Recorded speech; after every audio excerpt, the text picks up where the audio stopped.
आज हम एक ऐसे ट्रेडिंग कॉन्सेप्ट के बारे में जानने वाले हैं जिसे अगर आप सीख जाते हैं तो आपकी ट्रेडिंग स्टाइल हमेशा हमेशा के लिए बदल जाएगा।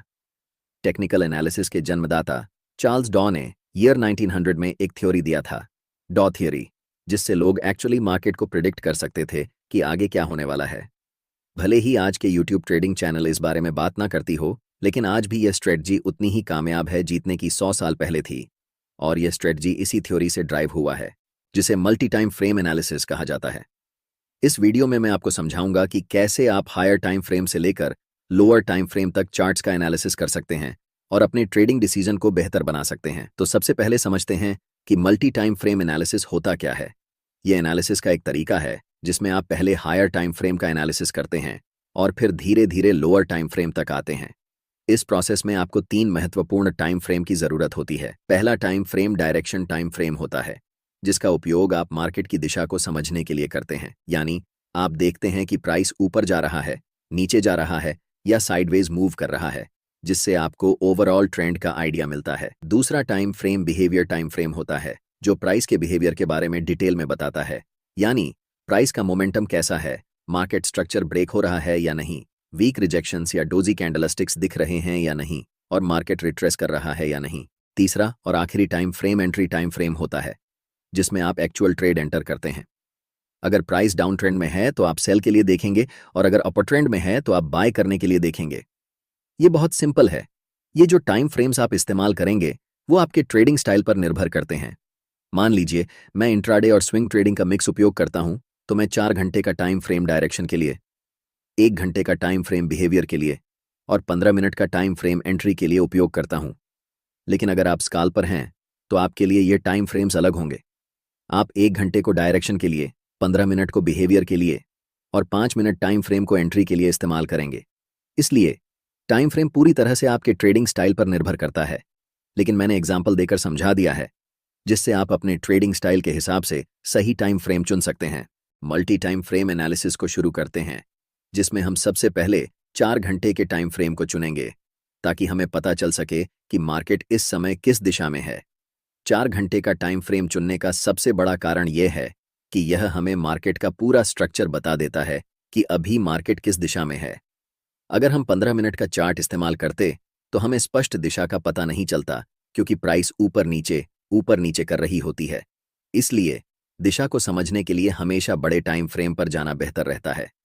आप में से ज्यादातर लोग इस चार्ट को देखकर कंफ्यूज हो सकते हैं कि यहाँ प्राइस क्या कर रही है और हमें कैसे ट्रेड लेना चाहिए, बाय करना है या सेल करना है, या फिर अभी ट्रेड नहीं करना है। लेकिन यह गलत तरीका है चार्ट्स को देखने का, क्योंकि हम एक इंट्राडे या स्विंग ट्रेडर हैं। हमें बहुत पुराने चार्ट्स को नहीं देखना चाहिए। हमें यह ऑब्जर्व करना है कि हाल के समय में मार्केट की प्राइस कैसे बिहेव कर रही है। अगर हम ऐसा करने लगें तो हमारे चार्ट्स पर बहुत सारे सपोर्ट और रेजिस्टेंस लाइंस बन जाएंगी, जिससे आपका चार्ट बहुत जटिल हो जाएगा और आप ट्रेडिंग डिसीजन नहीं ले पाएंगे। सोचिए, अगर आपके चार्ट्स पर इतनी सारी लाइंस हों तो आप कैसे समझेंगे कि इस समय प्राइस क्या कर रही है। 4 घंटे के टाइम फ्रेम में हमारा चार्ट बिल्कुल स्ट्रॉन्ग अपर ट्रेंड में दिखाई दे रहा है और इस समय प्राइस कंसोलिडेशन कर रही है। इस कंसोलिडेशन जोन का सबसे पहले हम हाई मार्क करेंगे और फिर कंसोलिडेशन जोन का लो मार्क करेंगे। चार्ट्स पर इन दोनों लाइंस को बनाकर हम वेट करेंगे। सबसे पहले हम मार्केट को डिसाइड करने देंगे कि उसे किस दिशा में जाना है। इस समय मार्केट दोनों तरफ जा सकती है, या तो अपना ट्रेंड कंटिन्यू कर सकती है या फिर यहाँ से रिवर्स डाउन कर सकती है। अगर मैं इस समय लाइव ट्रेड में होता तो मैं पहले 4 घंटे के टाइम फ्रेम में कैंडलस्टिक को इन दोनों लाइंस के बाहर क्लोज होने का इंतजार करता। तभी हम डिसाइड करते कि हमें बाय करना है या सेल। अगले कुछ कैंडल्स में प्राइस लोअर लो के नीचे कैंडल क्लोज करती है। ऐसे समय में ज्यादातर नए ट्रेडर्स सेल पोजीशन में एंटर करते हैं। मैं चाहता हूं कि आप ध्यान से देखें कि इसके बाद प्राइस क्या करती है। अगले ही कैंडल में एक बड़ी ग्रीन बुलिश कैंडल बनती है। अब जो मैं आपको बताने वाला हूं उसे ध्यान से सुने, क्योंकि ये चीज आपकी ट्रेडिंग स्टाइल को हमेशा के लिए बदल सकती है। मैं आपको एक सीक्रेट टिप दे रहा हूं, बिल्कुल फ्री में।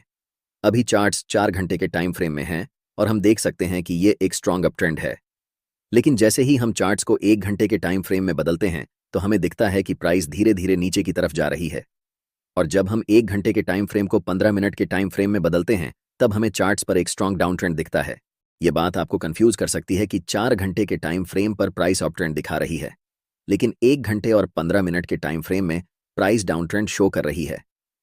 ऐसा क्यों हो रहा है, इसे समझिए। जब प्राइस 4 घंटे के टाइम फ्रेम में थी तो लास्ट कुछ कैंडल्स में प्राइस रिट्रेसमेंट या पुलबैक ले रही थी। इसी पुलबैक को छोटे टाइम फ्रेम में देखने पर यह हमें डाउन ट्रेंड जैसा दिखाई देता है। एक बात हमेशा याद रखें, हायर टाइम फ्रेम हमेशा छोटे टाइम फ्रेम के ट्रेंड से ज्यादा मजबूत होता है। इस सिचुएशन में 4 घंटे का टाइम फ्रेम 3 घंटे के टाइम फ्रेम से और 15 मिनट के टाइम फ्रेम से भी ज्यादा स्ट्रांग होगा, और 1 घंटे का टाइम फ्रेम 15 मिनट के टाइम फ्रेम से स्ट्रॉन्गर होगा। इसीलिए हम ट्रेड भी उसी डायरेक्शन में लेंगे जिसमें बड़े टाइम फ्रेम का ट्रेंड चल रहा हो। चूंकि 4 घंटे के टाइम फ्रेम का ट्रेंड अप ट्रेंड है, इसलिए हम बाय पोजीशन बनाने वाले हैं। अभी चार्ट्स 15 मिनट के टाइम फ्रेम में हैं और इस चार्ट्स में हमें तुरंत बाय ट्रेड में एंट्री नहीं करनी है, क्योंकि प्राइस का मोमेंटम अभी भी डाउन साइड की तरफ ही है। पहले हम वेट करेंगे कि प्राइस 15 मिनट के टाइम फ्रेम में बियरिश से बुलिश ट्रेंड में शिफ्ट हो जाए, तभी हम बाय पोजीशन में एंट्री करेंगे। अभी तक प्राइस हमें कोई सिग्नल नहीं दे रही है कि वह बुलिश होने वाली है, इसलिए हम अभी भी इंतजार करेंगे। प्राइस इस लेवल को रीटेस्ट करने आती है, लेकिन पूरी तरह से ब्रेक नहीं कर पाती और फिर से नीचे चली जाती है। ऐसा दोबारा होता है, जिससे हमें पता चलता है कि अभी प्राइस साइडवेज हो चुकी है। इस समय बाय पोजीशन में एंट्री करने के लिए यह जरूरी है कि प्राइस इस लेवल के ऊपर क्लोज होकर अप ट्रेंड का स्ट्रक्चर बनाए। अगर हम प्राइस को 1 घंटे के टाइम फ्रेम में बदलते हैं तो हम देख सकते हैं कि अभी तक हमें कोई भी बुलिश सिग्नल चार्ट्स पर नहीं मिल रहा है जिससे हम बाय डिसीजन बना सकें। अगले कुछ कैंडल्स में प्राइस लास्ट स्विंग लो तक आती है और उस पर्टिकुलर लेवल से एक स्ट्रॉन्ग रिजेक्शन लेकर ऊपर की तरफ बढ़ जाती है, जिससे एक बिग ग्रीन बुलिश कैंडल बनती है। प्राइस ने ट्रेंड लाइन को ब्रेक कर दिया है, लेकिन हमें 1 घंटे के टाइम फ्रेम पर ट्रेड एंट्री नहीं करनी है, इसलिए हम अपने चार्ट्स को 15 मिनट के टाइम फ्रेम में बदल रहे हैं। अब हम कह सकते हैं कि मोमेंटम डाउन ट्रेंड से अप ट्रेंड में शिफ्ट हो चुका है और इस समय 15 मिनट के टाइम फ्रेम में मोमेंटम अप है, 1 घंटे के टाइम फ्रेम में मोमेंटम अप है और आखिरकार 4 घंटे के टाइम फ्रेम में भी मोमेंटम अप है। जब इन तीनों टाइम फ्रेम में मोमेंटम एक ही दिशा में होता है, तब समझो कि आपका सेटअप बनकर तैयार हो चुका है और यह किसी जादू से कम नहीं है। हमेशा याद रखें, कभी भी जल्दबाजी में ट्रेड नहीं करना चाहिए। हमें तब तक इंतजार करना चाहिए जब तक तीनों टाइम फ्रेम में प्राइस एक ही दिशा में न हो जाए। अब यहां हम बाय पोजीशन में ट्रेड में एंट्री करते हैं, ठीक इस ज्वाइंट ग्रीन कैंडल की क्लोजिंग पर, जिसमें हमारा स्टॉप लॉस ट्रेंड लाइन के थोड़े नीचे होगा। इस ट्रेड में हमारा टारगेट लेवल 4 घंटे के टाइम फ्रेम का स्विंग हाई होने वाला है, क्योंकि प्राइस ने इसी लेवल से डाउन ट्रेंड की ओर शिफ्ट होना शुरू किया था। इसे आप सप्लाई जोन या रेजिस्टेंस एरिया भी कह सकते हैं। अगर आप टारगेट सेट करने में कंफ्यूज हो रहे हैं तो मैं आपको एक टिप देता हूं। ट्रेड में एंट्री करने से पहले आपको चार्ट्स के लेफ्ट साइड पर ध्यान देना चाहिए और देखना चाहिए कि स्विंग कौन कौन से लेवल पर हैं। जैसे कि लास्ट टाइम ये एक स्विंग हाई है और इससे पहले ये एक स्विंग हाई है, तो हम इस समय 2 टारगेट रख सकते हैं। लेकिन क्योंकि बड़े टाइम फ्रेम में ट्रेंड स्ट्रांग है, इसलिए स्विंग हाई को टारगेट रखना ज्यादा सही रहेगा। और देखो, प्राइस बिना समय बर्बाद किए ऊपर चला गया। अब मैं आपको एक और तरीका बताता हूं कि कैसे इस ट्रेड में एंट्री करनी है। टाइम फ्रेम को 15 मिनट से 1 घंटे में शिफ्ट करते हैं। अब प्राइस अपने हाई के आसपास है और अगर आप यहां बाय पोजीशन में ट्रेड एंट्री करते हैं तो आपका स्टॉप लॉस काफी नीचे होना पड़ेगा, जिससे आपका रिस्क रिवॉर्ड रेशियो खराब हो जाएगा। इसलिए हमें तुरंत ट्रेड में एंट्री नहीं करनी है, बल्कि प्राइस को पहले रिट्रेस होने देना चाहिए इस लेवल तक।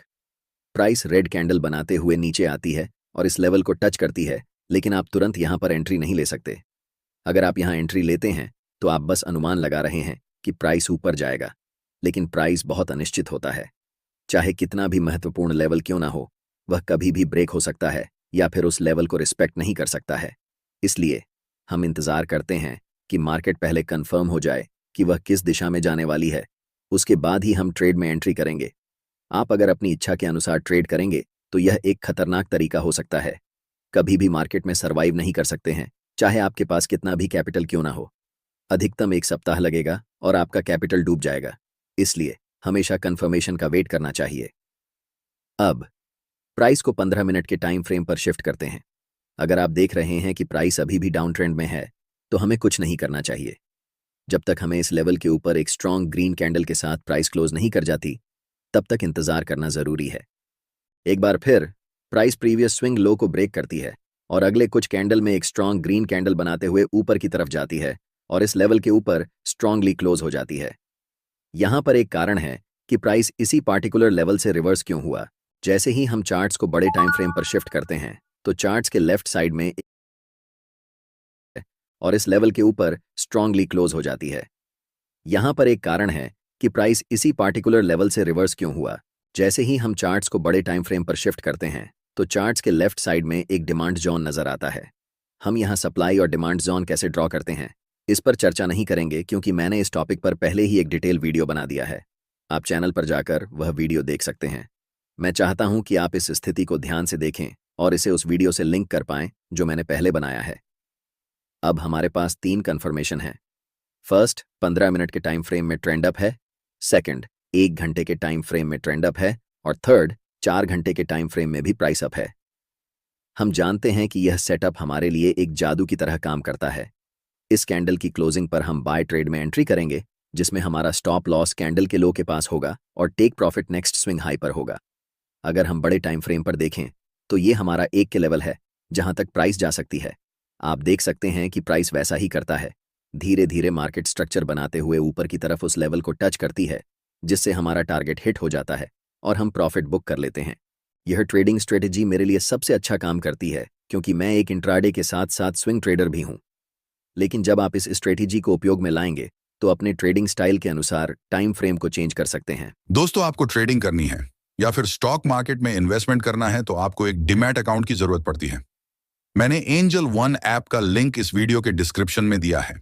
उस लिंक पर क्लिक करके अपना डीमैट अकाउंट खोल सकते हैं और ट्रेडिंग कर सकते हैं और शेयर मार्केट में अपना इन्वेस्टमेंट कर सकते हैं। स्ट्रेटेजी समझ में आ गई हो तो इसे बैक टेस्ट करें, फिर देखें कि आपके लिए काम करता है या नहीं, और उसके बाद ही ओरिजिनल अकाउंट में इसे अप्लाई करें। वीडियो अच्छी लगी हो तो वीडियो को लाइक कर दें और फ्री में प्राइस एक्शन ट्रेडिंग सीखने के लिए चैनल को सब्सक्राइब करें। आप सभी का बहुत बहुत धन्यवाद।